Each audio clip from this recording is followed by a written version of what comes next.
قلفی کے اس واقعے نے حیا کے دل پر ایک گہرا زخم لگا دیا تھا، مگر وہ چپ رہی۔ کمرے میں آ کر اس نے ایک لفظ بھی نہیں بولا۔ اس نے انتہائی خاموشی سے اپنی وہ ہلکی پھلکی جویلری اتاری جو وہ ڈنر پر پہن کر گئی تھی، کپڑے تبدیل کیے اور بستر پر لیٹ کر آنکھیں موند لیں۔ اس کا دل سسک رہا تھا، لیکن وہ اس تلخی کو اپنے اندر ہی دفن کر کے سو گئی۔ رات کے محیب اندھیرے میں جب وقت کا کوئی پچھلا پہر چل رہا تھا، حیا کو نیند کی آغوش میں اچانک اپنے پیروں پر کچھ گیلا گیلا سا محسوس ہوا۔ گرم اور نم لمس نے اسے ہڑبڑا کر اٹھنے پر مجبور کر دیا۔ جیسے ہی اس کی آنکھ کھلی، کمرے کے مدھم نائٹ بلب کی روشنی میں جو منظر اس کے سامنے تھا اس نے حیا کے ہوش اڑا دیے۔ شاہزین بیڈ کے کونے پر بالکل حیا کے پیروں میں سر رکھے بیٹھا تھا۔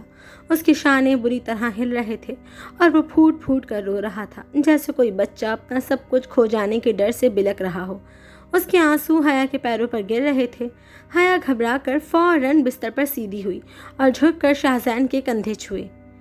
شاہزین، کیا ہوا؟ تم رو کیوں رہے ہو؟ خدا کے لیے بتاؤ، کیا بات ہے؟